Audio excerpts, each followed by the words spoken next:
at least this first lecture with students in mind. So I think some of you might be a bit bored, but you can sort of chat amongst yourselves or something like that. We are all always students. Anyway, so the plan roughly is that so today I want to talk basically the Attila bot story on how this, so the link between the moduli space and I was saying the infinite dimensional space. Here it's basically the four-dimensional story, so four-dimensional gauge theory. This one I was going to talk about the sigma model, so maps of surfaces. And here is an attempt and a hope, maybe. I was hoping to share my confusion, and perhaps somebody in the audience might have a good idea to talk about the integrals, with Kontsevich integrals on moduli spaces of pointed curves. And again, there's a whole sort of, with the moduli space of pointed curves, there's in some sense a surfeit of infinite dimensional spaces that are sort of sitting around.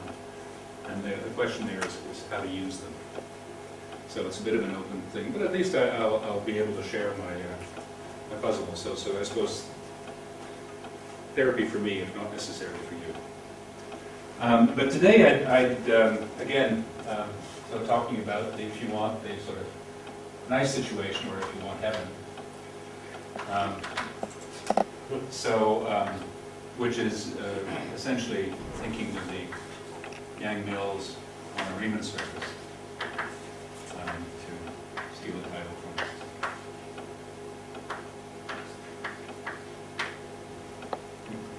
F.E.N. Law.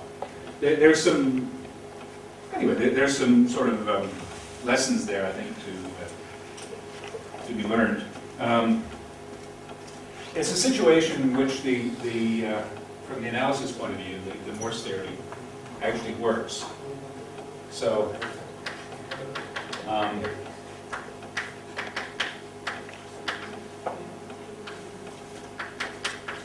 to make it work, essentially some work of Daskalopoulos.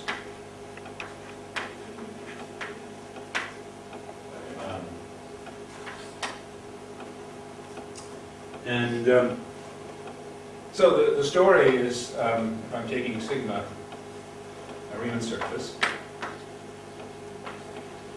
so compact, G is G.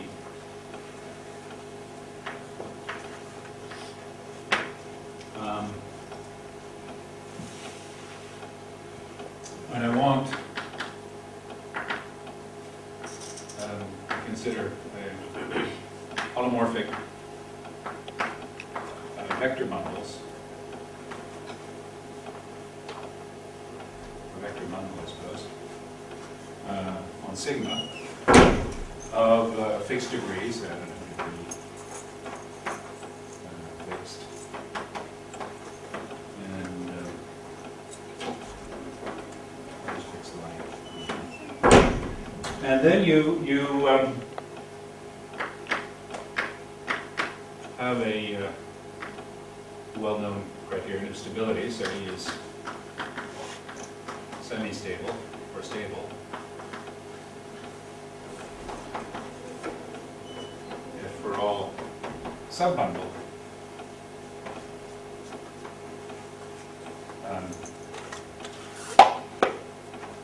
the slope of that is less or equal in the case of semi-stability to the slope of E, where the slope is the quotient of the degree in the rank.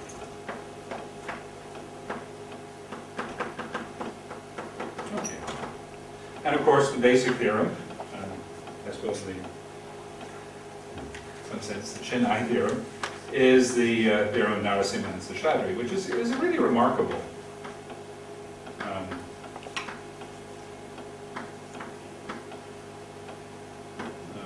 And in some sense, people talk about the Kobayashi-Hitchin correspondence, but it really should be this correspondence, because it's really the first, Narasiman-Sachadi correspondence, because it's really the first case. So, P is stable.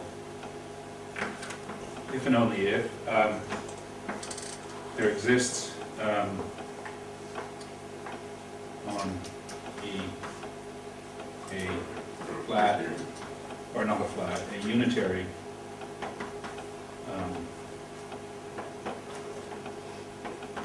connection, essentially with constant central curvature inducing the holomorphic structure. So it's, in some sense, it's you're just putting in the minimum amount of curvature you need to have the right degree.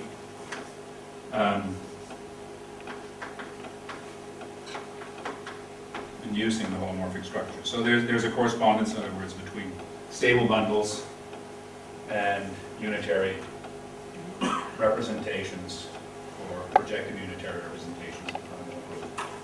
So, using the holomorphic structure. So that's the classical picture of these things from the point of view of algebraic geometry. And now you want to link this to an infinite dimensional picture. And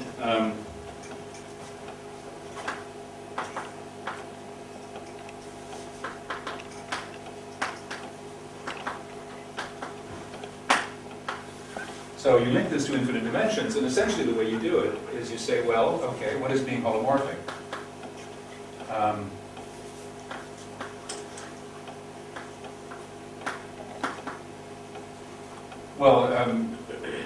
A holomorphic function, one of the many things, or one of its many properties, is it solves a PDE.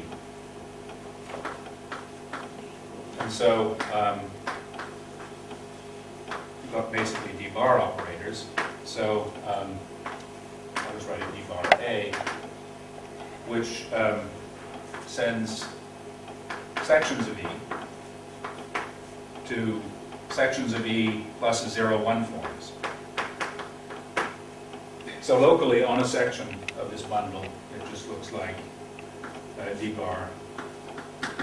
It's just like the ordinary d-bar operator plus a matrix of 1 forms. Okay, so that's just the equation you have to solve to get a holomorphic section.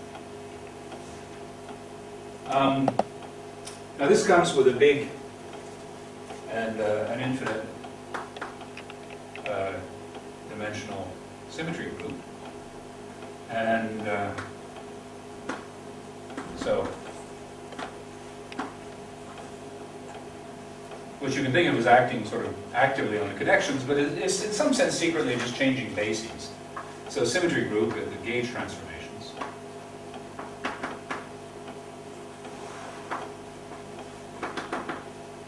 which in local trivializations, basically, so these are basically sort of group valued functions, at least locally, and more invariantly symmetries of the bundle.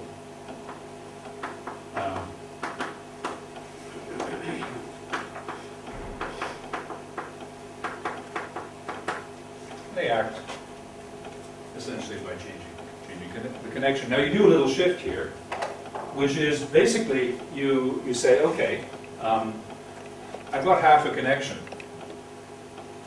Now, the other half, of course, is the 1, 0 part. And I could just sort of basically, again thinking of bases, say, okay, I've got this 0, 1 part. I just say whichever basis I've got is unitary. So I just say that's my unitary basis. And so, essentially you extend your holomorphic structure to a connection. So a covariant constant, a covariant derivative, and you just make this unitary. So you just say, so that's sort of the rough idea. Okay, so now you've got a connection, and this other piece This encodes, if you want, both a metric and a d-bar operator. And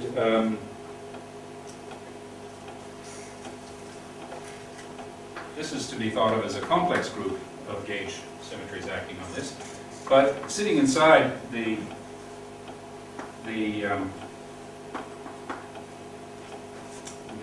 complex group are the unitary gauge transformations.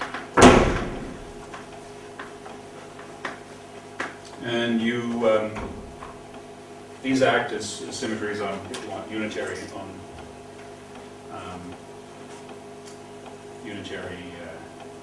connections.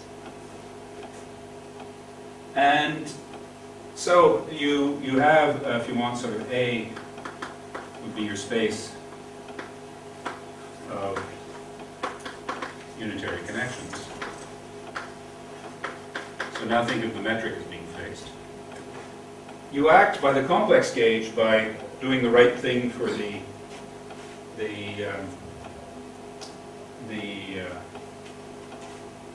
anti-holomorphic part, the d-bar part, and then you act on the d part, the 1-0 part, essentially to maintain unitarity. So you have a slightly twisted action here of both G, which is just the standard action on the connection, but also of GC. And so, this is the natural thing to quotient out, and you look basically at connections on gauge transformations. And you still have a residual action in some sense of this complex group on this piece here. And so the picture you want is as follows. The picture you're going to get is, well, I'm just going to introduce one extra little piece of information. You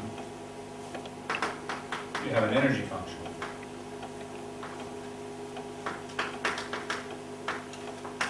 Which is just the, it's going to be on complex gauge, ordinary unitary gauge, and it's just the L2 norm of the curvature of the connection.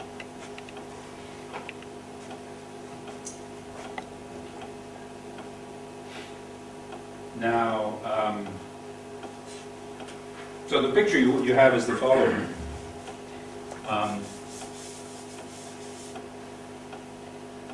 You have your space A1G, you have the sort of minimal energy. You always need a bit of curvature to create a Chern class. And essentially, as the Chern class is the trace of the curvature, you want your curvature along the diagonal as little as possible elsewhere.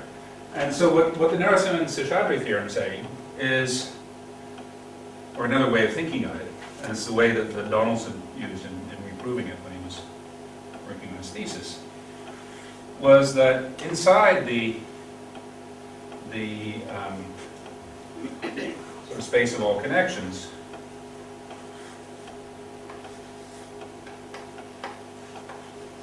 you have these GC orbits. Okay, so these are the equivalence classes of holomorphic structure. In other words, holomorphic structure, it's the d-bar operators and all the symmetries. So you quotient out by the unitary, but you still got the sort of the imaginary direction in the group, if you want to put it that way. And essentially what the Narasimhan-Seshadri theorem is telling you is that the minimal energy, so you can move around in this orbit and try to minimize this curvature. And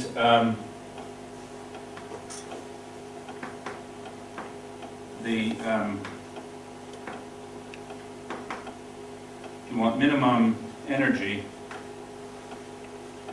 in the GC orbit if and only if the bundle is stable, or semi-stable. Okay. Or in fact, yes, well.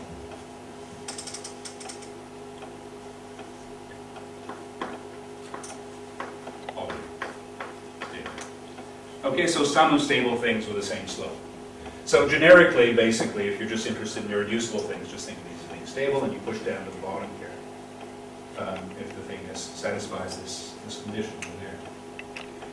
And things that where this doesn't happen are basically you can push down the energy. You might not reach the critical point, but you can push down the energy, and these critical points are basically sums of, again, well, anyway, sums of bundles with different slopes.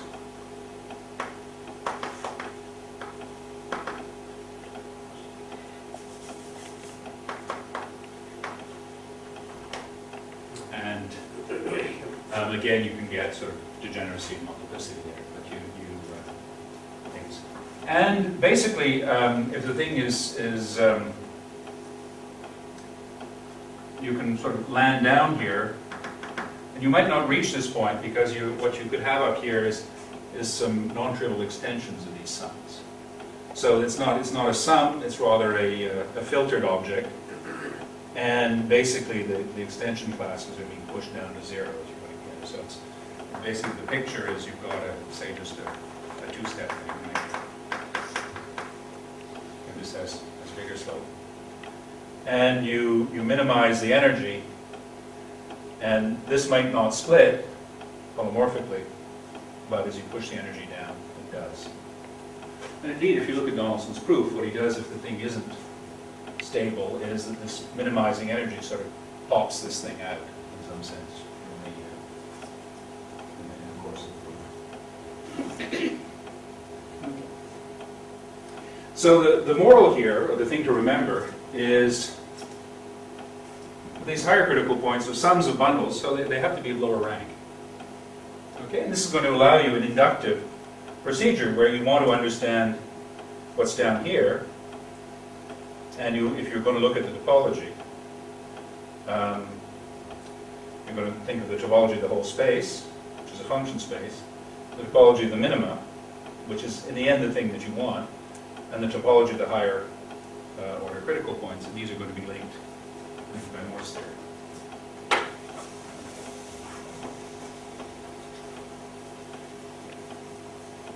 Okay, so what's going on here? What do you do?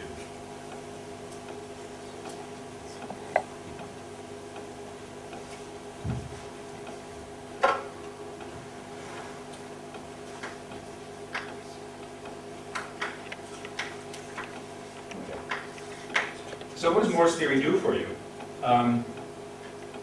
Well, you basically looking at a manifold with a function, and you suppose some non-degeneracy on the function, and basically what it means is everywhere this function has a critical point, the local structure is nice. It basically behaves like a quadratic function.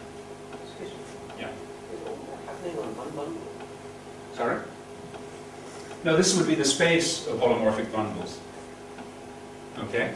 Each orbit is one holomorphic bundle. Okay? Now, the sort of nicest possible ones are the stables, in which case the orbit actually goes down and through this point. Things where there's some, say, semi-stable but not polystable, you'll have a non-trivial extension class, and there you're sort of pushing things down, and you never quite reach it, because in the limit, that's another bundle. It's a bundle that's a non-trivial extension class. But it's still sort of down to the limit, and these, basically, it's the one where the slopes are different. And so again, you'll have orbits going down to this. They might have a different point, but you can also have the sums, which have curvatures up here, and they're just going down and through. So it's the sort of full, but it's the orbits are the sets of bundles. And indeed, if you look at a T-box, because they didn't have Daskalopoulos' results, they're always talking about a sort of stratification of the space of bundles instead of really the Morse theory. But the topology of the bundle is the same. Right? The topology is always the same. That is not changing. That's always fixed. So you think of it as a fixed C-infinity bundle yeah. on which you're putting these operators. So you've got a fixed structure. The complex structure is changing, but the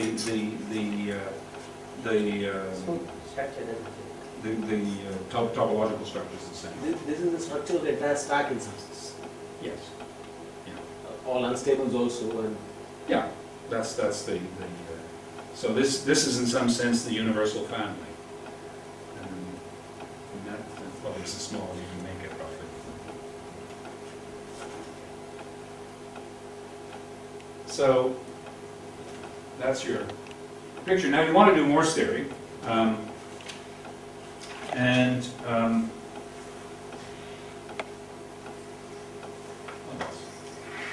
a picture. So I'm going to sort of cut a torus in half, and then I'm going to slice it horizontally. So I've got a height function. And basically near the minimum, in the picture I've drawn, this thing's a saucer. Okay, so you see the manifold being born here at the bottom. Homotopically, the point in this disk, the saucer, is the same. And as you sort of go up, the saucer just gets bigger, but homotopically it doesn't change. And what happens at the critical point is you're adding on basically a little handle here. And then the topological type of below this height changes. So you're always looking at the manifold up to a certain height, and you're sort of building it up inductively. So you put in something here, it goes all the way up, it gets bigger but doesn't change topologically. You go through a critical point, you add in something, add in a cell, and now it's changed to this thing here. So now it's, instead of being a disk, it's become a cylinder. And of course, as you go up, then you can do other things and put in extra bells and whistles. So that's the picture. So if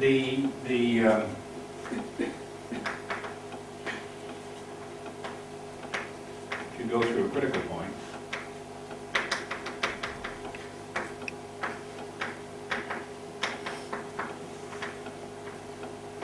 add a cell of dimension.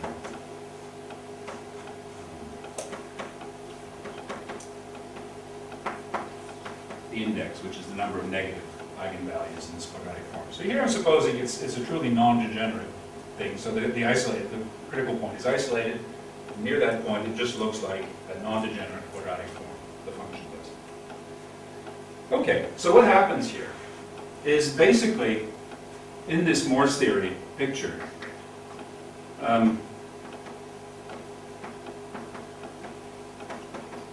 going through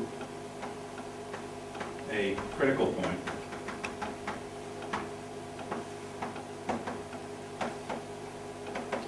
of index I, either one caps off an I-dimensional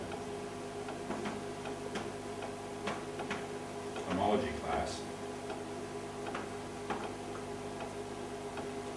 or two kills an I-1 dimensional homology class. Okay, so you've got the picture, if you want, if you're adding in a little dome as you're going through the critical point, so give the index 2.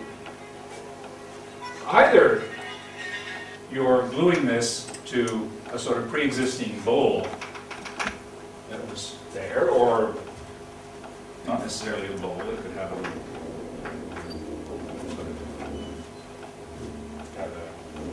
could be a cup. So either you're gluing this and creating a closed cycle, or there's an I-1 cycle that doesn't bound anything, and you're capping it off, so you're killing it.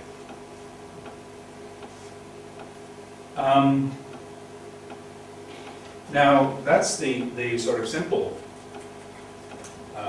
version, but of course you'll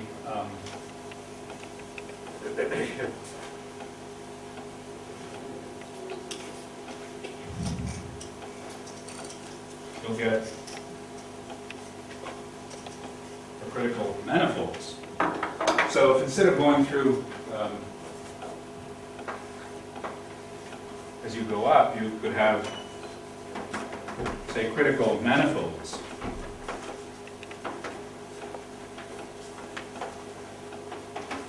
Instead of critical points. But again, you want some non-degeneracy. So instead of having, say, just a saddle point, for example, you could have, well, say a whole critical level that would be a circle, and then in the orthogonal directions it would be sloping up or down. So you could be adding in a manifold instead, and the thing you're adding is like that. So what have you got? Well, you've got just the homology sequence of a pair. So the sort of lower level set, the higher level set, and then the relative homology.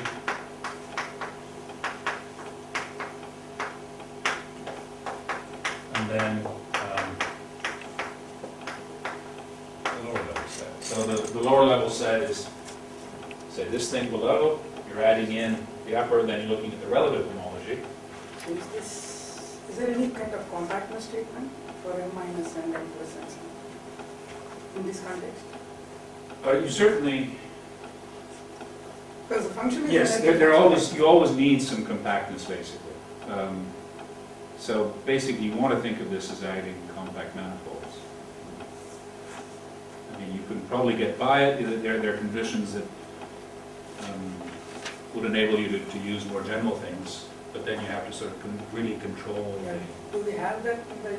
The function you are looking at is energy function. the functional, the energy functional, the analysis basically converges in 2 dimensions. It doesn't in 4 dimensions. The big difference between 2 and 4 dimensions is you have this, and it's the badness actually happens on codimension 4 sets.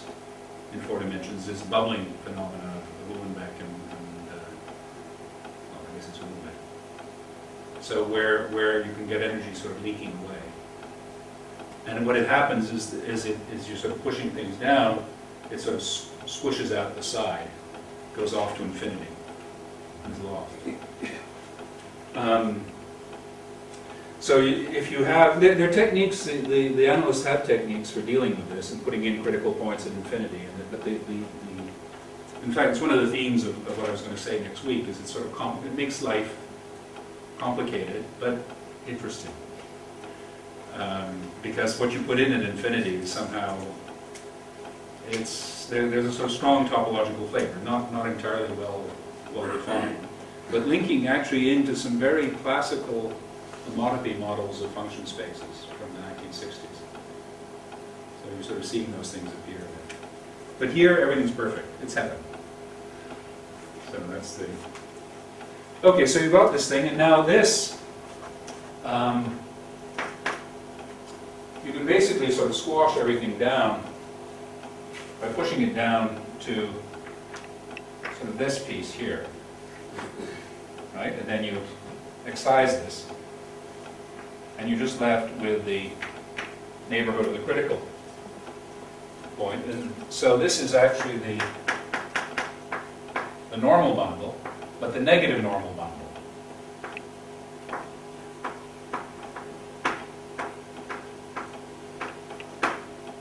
And its boundary, which is the sphere bundle, if you want. So you're just taking a disk of a sphere for your critical point. Okay. And again, this is the sort of analog in a manifold version of just the cell you were putting in here, and the dimension was its index.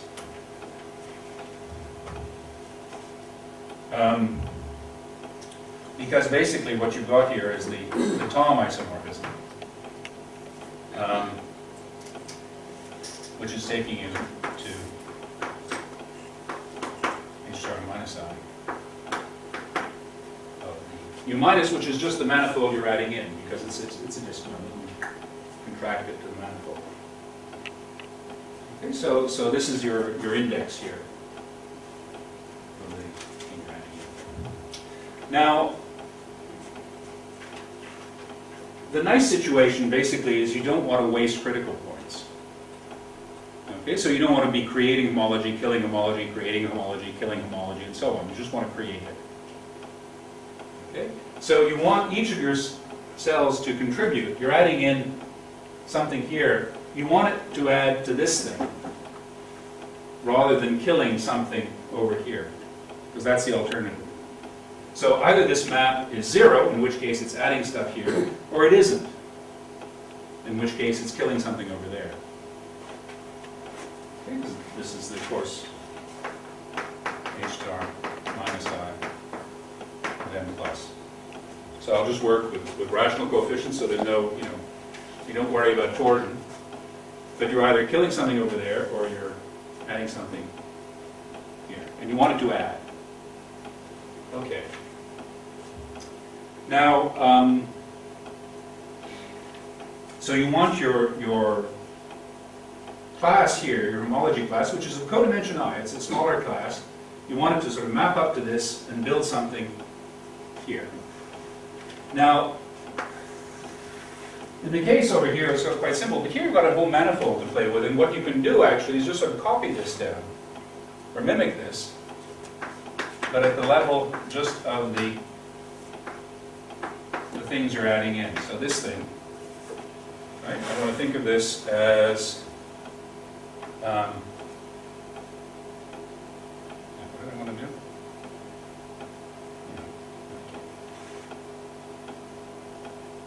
Let's call this map here.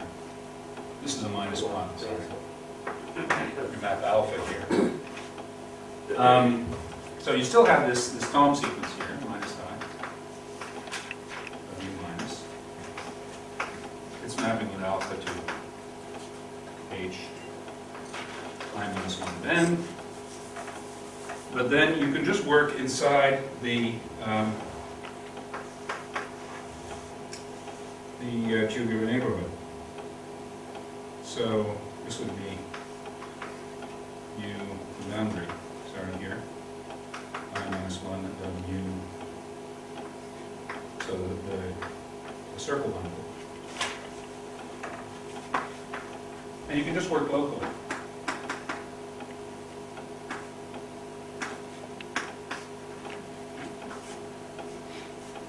So this is the Thom isomorphism. Let's call this beta. Okay, so you have the basically, if I take a class X in here, right?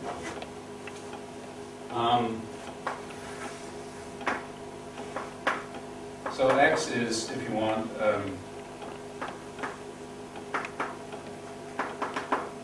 well, I'm thinking if alpha of X, so this is good, if alpha X is 0. So in other words, it's dying up here, so it's building something there. And now, one way of this happening, because everything commutes, is you go up here, go over here, go down there. So you want this to be 0. Well, one way for this to be 0 is when you go up here, it's actually coming from over here. Okay? So you say it's self-completing.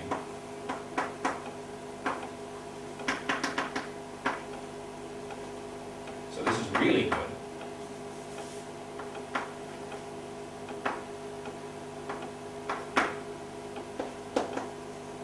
If T of X is included in the image of beta.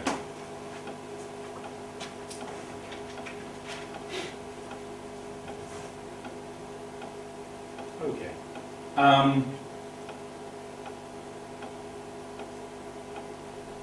Now why is that really good? Because Here, you're just playing something, it's a game purely with the stratum that you're adding in. You're not even seeing the rest of the manifold.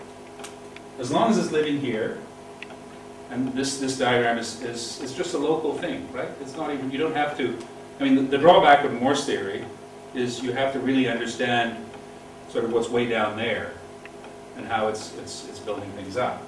Here you're just looking at the little piece you're adding in. So you're adding in a manifold and its negative normal bundle. And that's it. And you're just looking at what's happening here. Now what you need is the dimension minus I class here to be killed by something in dimension higher. Okay. Now, if you're adding in, if you're in finite dimensions, you can't do this. Because eventually you run out of room. The homology stops.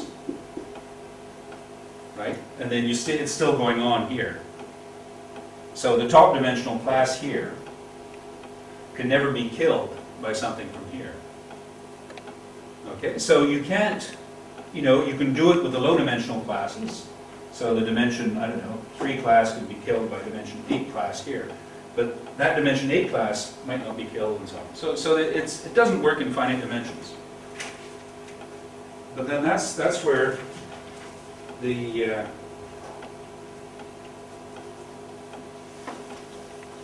ideas of Etienne Bach actually sort of give you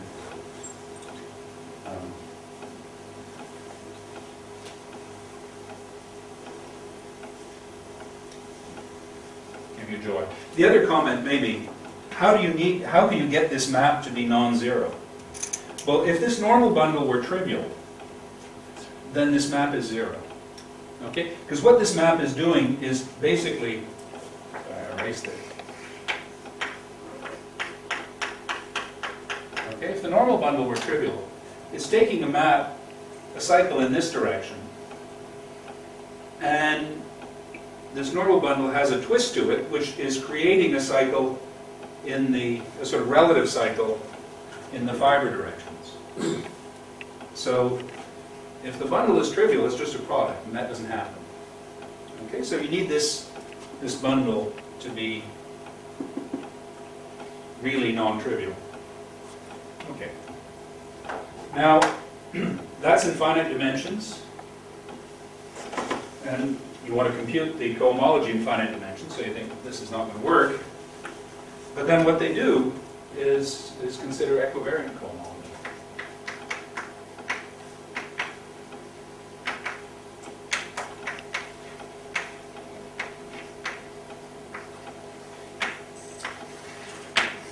So you've got a group acting here. So if you've got G acts, well, let's say just ordinary G acts on, say, a manifold N. And it's a sort of relatively nice group. The thing you notice, first of all, the basic thing you have from topology is these groups come with classifying spaces. So you've got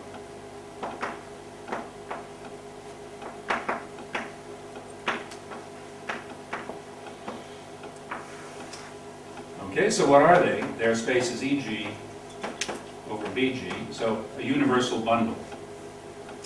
And the property here, it's a G bundle, so the group G is acting freely.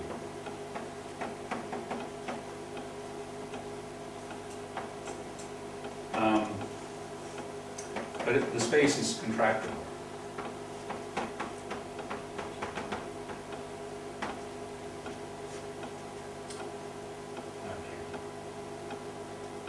Now, you want a nice, whatever that means,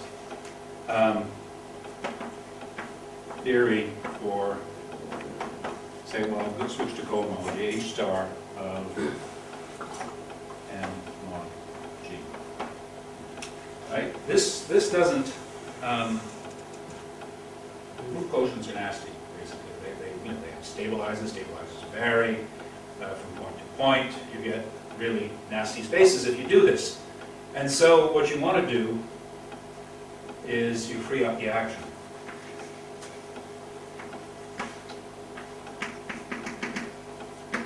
So you just take M, you cross it with EG, which is a contractible space. So you have an homotopic where this is just M. And then you quotient by the, if you want the anti-diagonal action of G. Both M and G are finite dimensional or infinite dimensional objects? Here it's going to be infinite dimensional, but you need, there's some niceness, but it's so for gauge groups it works. So this is the example is going to be the space of connections, which is actually already an affine space. The group of gauge transformations doesn't quite act freely, so you fatten it up anyway, and then you quotient. Now, one of the key remarks about this is if H is a subgroup in G, then H acts freely on EG. So BH, you can actually take EG and quotient it by H, up to homotopy. Any action where the action is free and contractible, and nice-ish and sort of the type of nice that topologists use, works.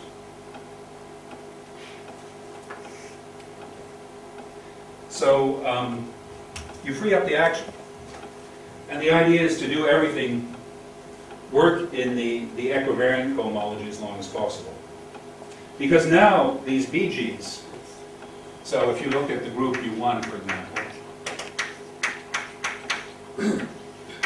it's the infinite dimensional projective space. So all of a sudden you have lots and lots of classes. And here, what I'm going to be taking,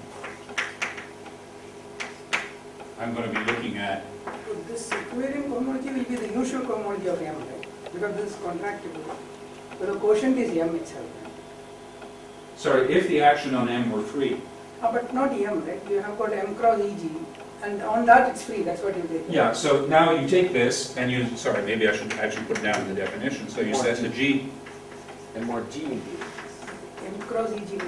So the equivariant cohomology of M is by definition just the ordinary cohomology of M cross G, EG. So you fatten things up. If the action on M itself is free, then you'll get the cohomology of M mod G. Right? Yeah, if the action is free, so there are two things, maybe I'll just, two remarks. One, if the G action is free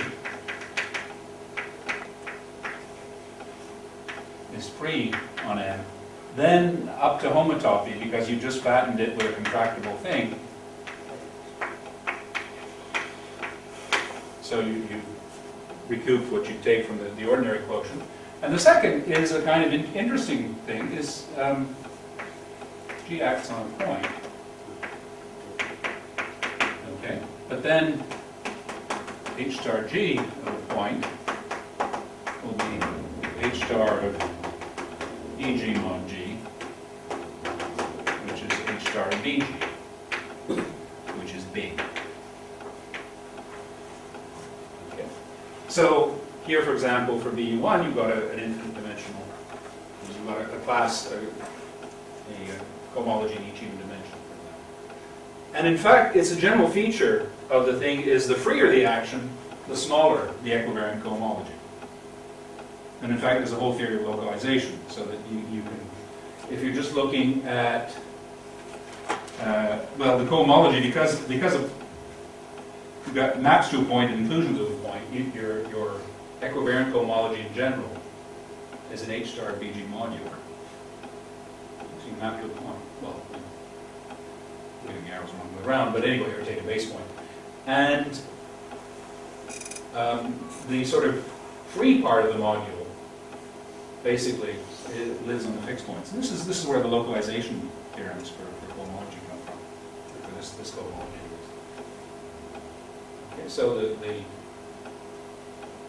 the fixed points create, if you want, the G action will create lots of homology, and the free part creates very little.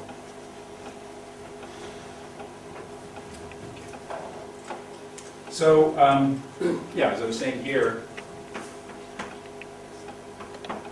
I'm going to be looking at A, the space of connections.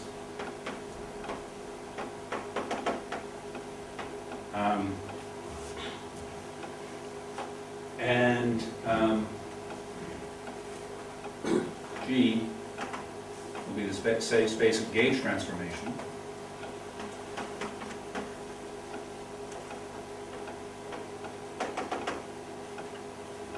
And I'm going to do the equivariant, the cohomology, but equivariantly.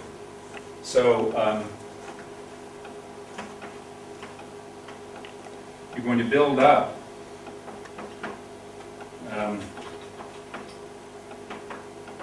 using the curvature functional as a Morse function.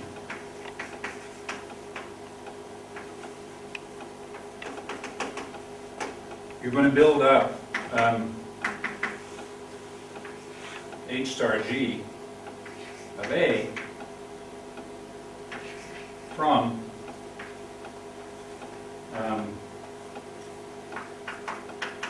H star G of the, well, it's not the critical manifold, but if you have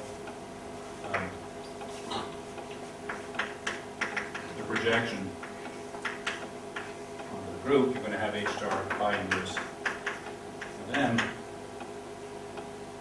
plus the H star G of pi inverse of the higher group. Okay? And the point is, this is already a contractible space, so this is essentially the cohomology of BG, where G is the gauge group, and you can compute that using the sort of topological stuff. So again, fairly standard homology theory.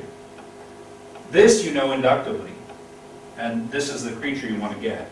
And then you're going to try to remove the G here, and that's actually in certain special cases, it's not too hard. So that's the plan. You know this inductively, you get this. But you're working all the time with the equivariant, and as long as you're working with the equivariant, all these questions of regularity of when stabilizers, vary and things like all that disappears. It just washes away. So it's a very regular situation.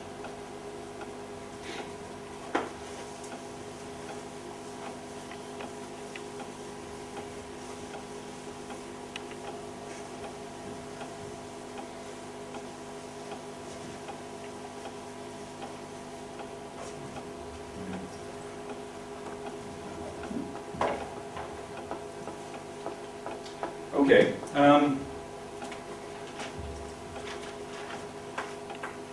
So miracle one. And it's essentially a normal bundle calculation.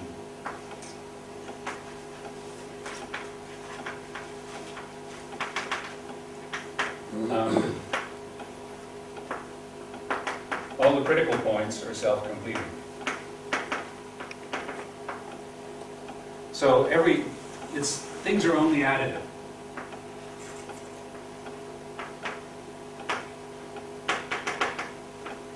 And it's a computation. Essentially use characters of group actions and things like this on the stabilizer and questions like that. So that the construction is uniquely additive.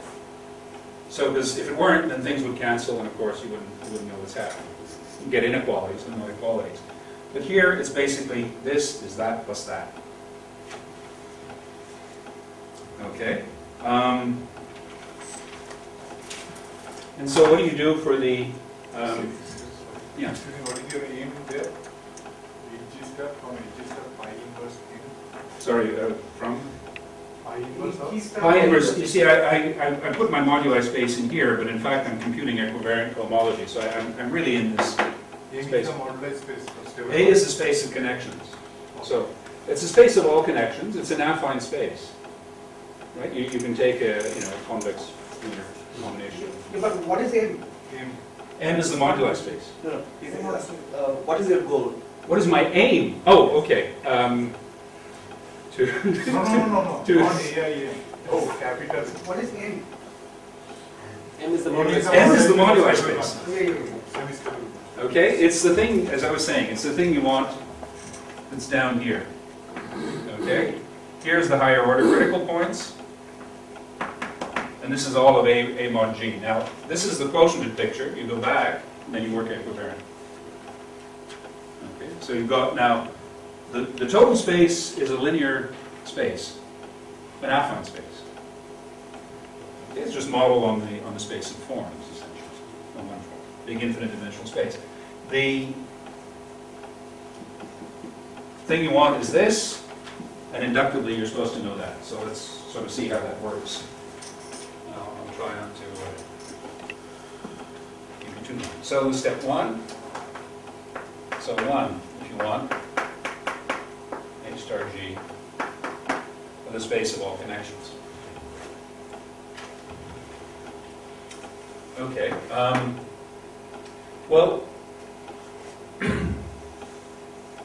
G is basically a set of maps to UN.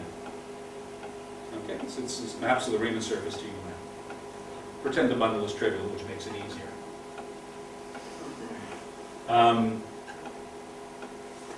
And so if you're looking at BG, right, so remember A is contractible.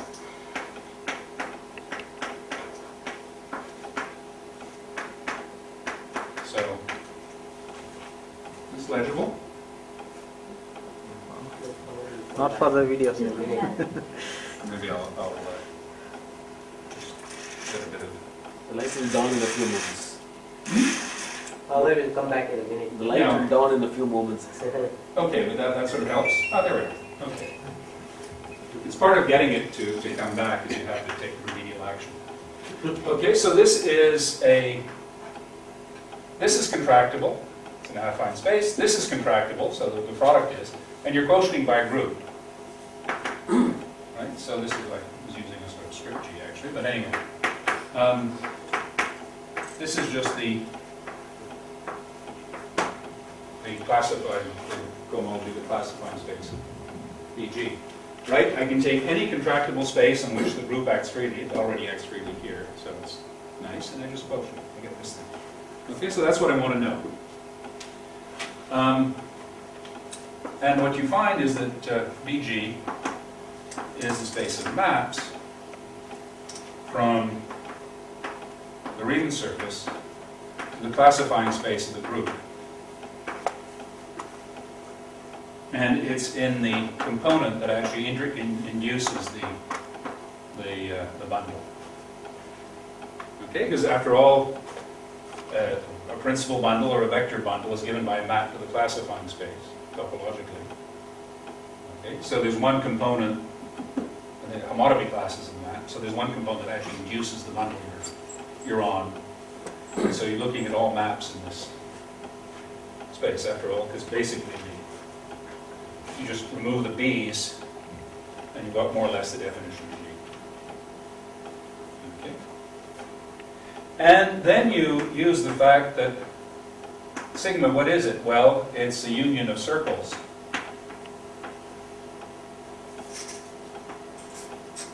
So it's 2G circles joined at a point. Or if you want, it's a bouquet of 2G circles. Okay. Of 2G circles. Union a disk.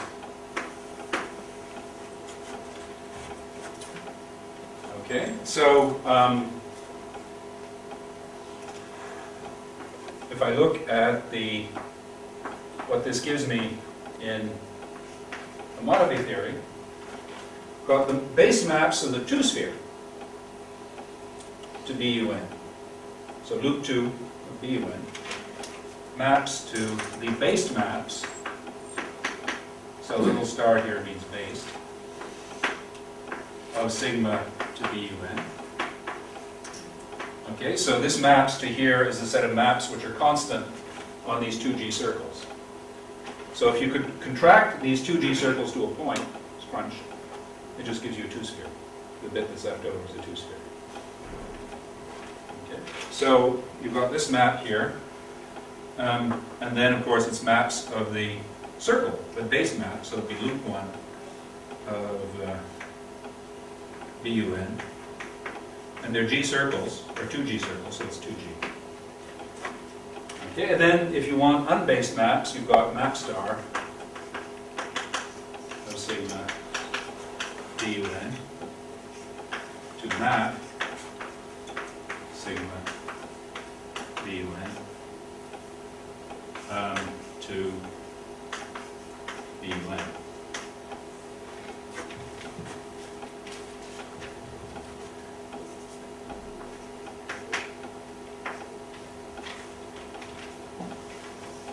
Okay, and this is where you again get out your, I don't know, 50s, 60s, and 70s topology. And these things are computed, and the miracle too, but less of a miracle maybe, is that these things actually behave like products. So these are vibrations, but they're cohomologically trivial. They're not trivial vibrations, but they're cohomologically trivial. Cohomologically trivial.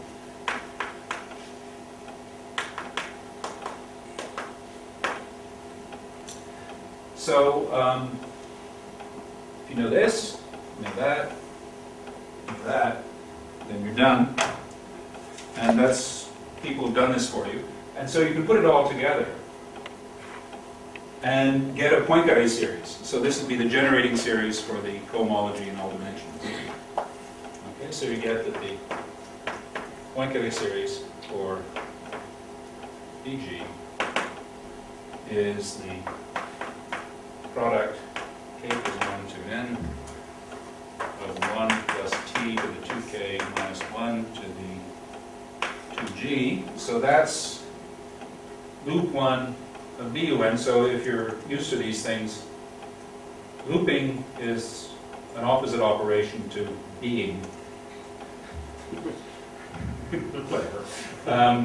And so it's just looking at UN, the 2G, and this is the basically, this is giving you the cohomology of UN, which has a generator in each odd dimension. And then the other two are infinite, and you're getting product n minus 1 equals 1 minus t2n. So you're seeing geometric series when you're dividing by something. This is actually a geometric series, so you're getting stuff in over dimensions squared 1 minus t to the 2n. Okay, so step 1 is done. You've computed the cohomology, basically using sort of classical stuff from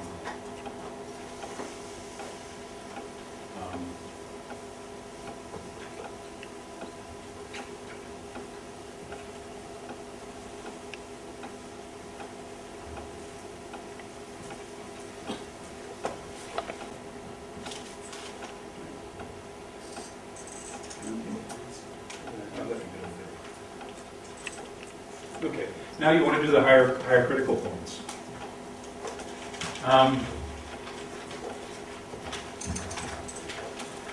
So the higher critical points, I said they were somehow known inductively.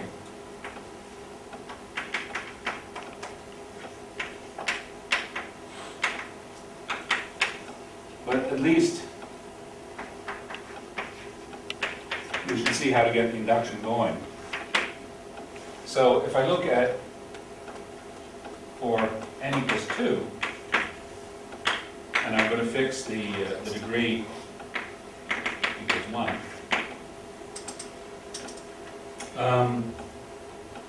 The critical points will just be sums of line bundles, right? So you get critical manifolds, which will be your bundles that correspond to the critical points. I said there were sums of bundles with a sort of strictly decreasing degrees, and if your bundle is of rank 2, the only way you can get sums of bundles in there is if they're both line bundles, both summands are line bundles. So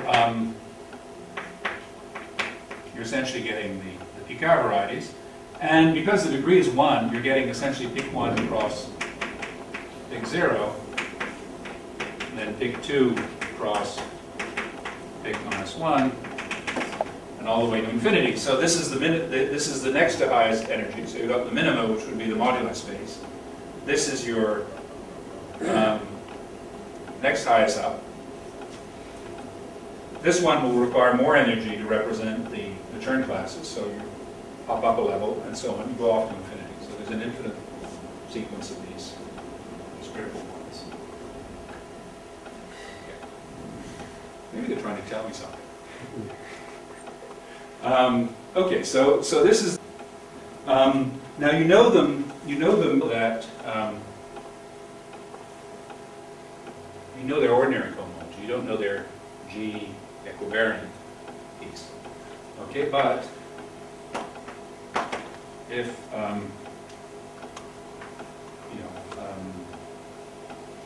well, put it this way: the automorphisms of line bundles, and in fact any simple bundles, are just C star. And so, so depending which group you're using, so if you go to the unitary group, what you get, if you want now looking at unitary automorphisms, you're going to get U1. Maps to the gauge group, maps to a quotient group, which is just quotienting essentially by the constant center of the gauge transformation. So these would be constant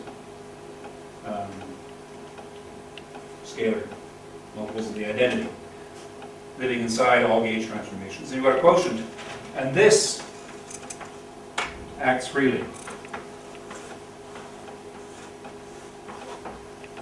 for n equals 1. Okay, so what you're getting basically is that the H star of G bar of the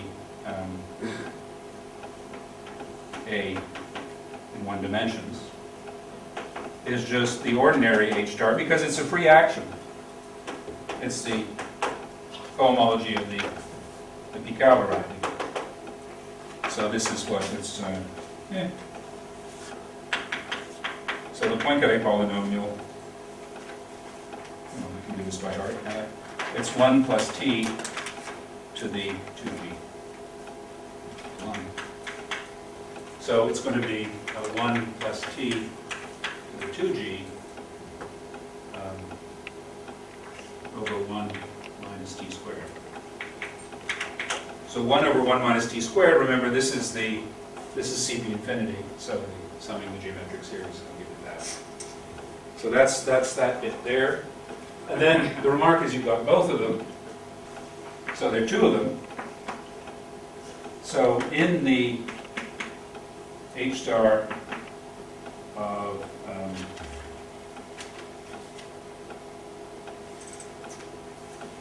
G of A, each critical set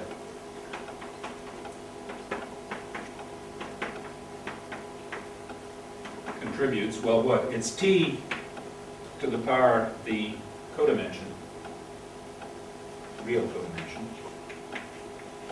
Because remember, with this Tom sequence, everything gets shifted by the codimension. Times the square of this, because you had 2 of them. Okay, so it's times 1 plus t to the 2g over 1 minus t squared, so it'll be 4g, 1 minus t squared squared. Okay, and this, the real codimension you compute, and it's essentially a deformation calculation in complex geometry, computing the dimension of the extension classes. And so this becomes, for the k, I think in the notation I've used, it'll be this growing index, or maybe this one minus 1. It's going to be 2 times g minus g plus 2k. or this K is that, and so on. Okay? So you've got the codimensions there. Okay, so now if you add them all up, the total. So now you have the pieces.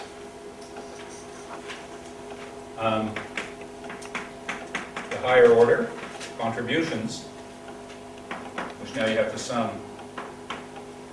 over K, and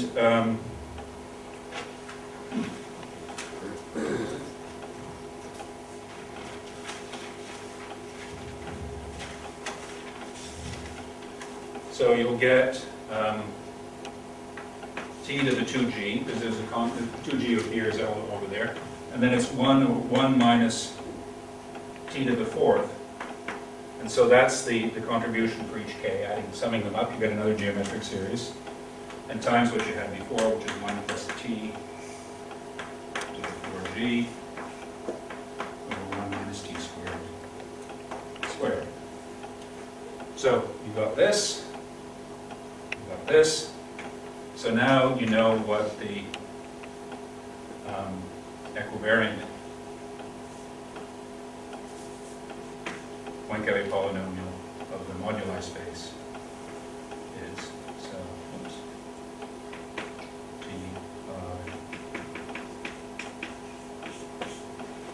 Will be the difference. So this is A, this is B, this is equal to A. Okay. Now,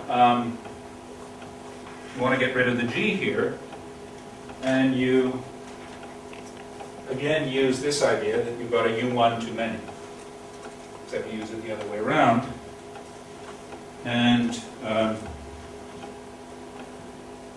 if you want the ordinary Poincare polynomial, and this is where you need some niceness conditions. So up to here, basically, as long as you're staying within the equivariant world, everything is smooth, everything is nice. And it's only when you quotient by the group that then things can get nasty. And that's where you have to worry about, for example, all your bundles being stable instead of semi-stable or stable or polystable. And that's where the co-prime condition. So you want the degree to be co-prime to the rank, because then semi-stable implies stable. And then every bundle is simple, the automorphism groups are constant, and everything fibers nicely. And that's when the good situation. But as long as you're interested in the equivariant homology, everything goes through, all the way through. It's only this last step, but then it becomes essentially A minus B times 1 minus t squared. This times that times that. And you're done. So maybe some comments. There's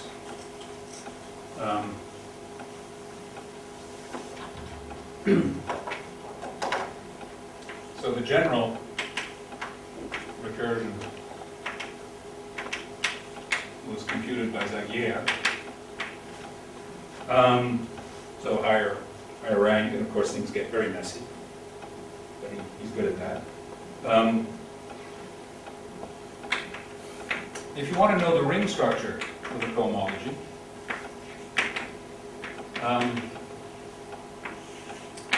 there's again an infinite dimensional picture.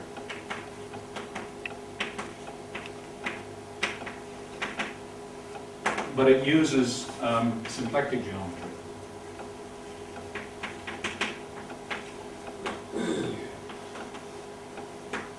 So there's a sort of localization principle.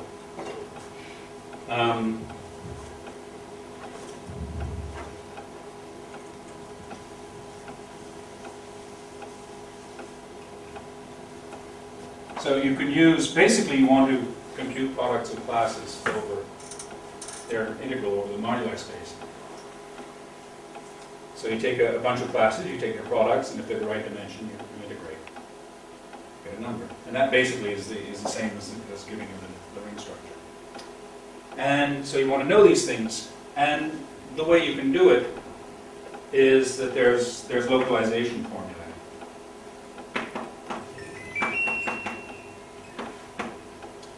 And so you get basically formulas that look like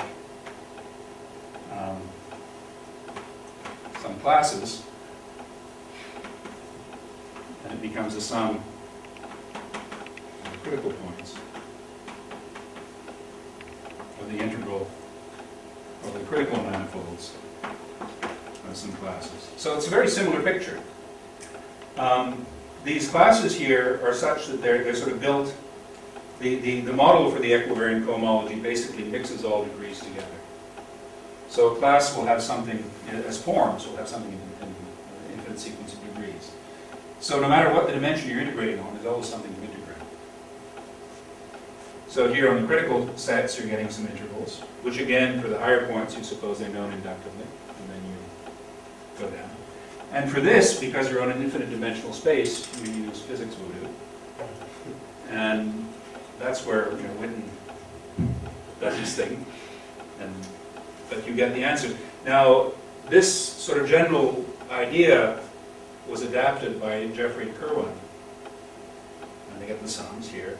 But the thing they integrate, they get a finite dimensional model in the moduli space and perform it there. And it's a symplectic model, and they're able to do it. So this is the full infinite dimensional version relies on functional integrals, which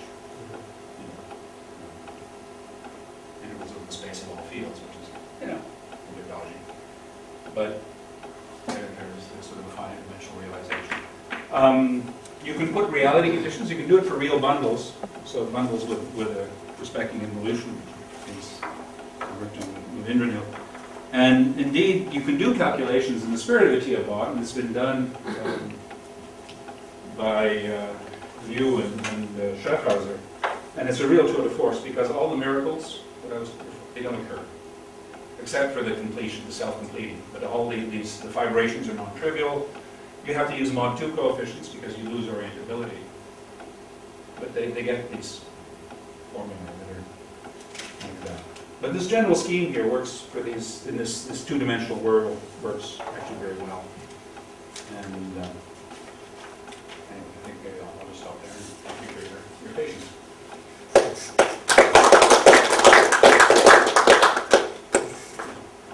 I have one question. You had initially some GC and then G, the unitary gate transmission. And topologically, they have the same homotopy type. Yeah. That should be expected. Yeah. So that's the Another thing is that in this, if you look at the right-hand side, it's an infinite sum. So there's some convergent problems. The left-hand side, I understand. I mean, you are having an integral over an infinite dimension thing, so it's pretty complicated. But what about the right-hand side? Now you have the right-hand side. I think there again it gets shifted up. So it's sort of locally fine. Yeah. So it's not a. It's not an issue. Any questions?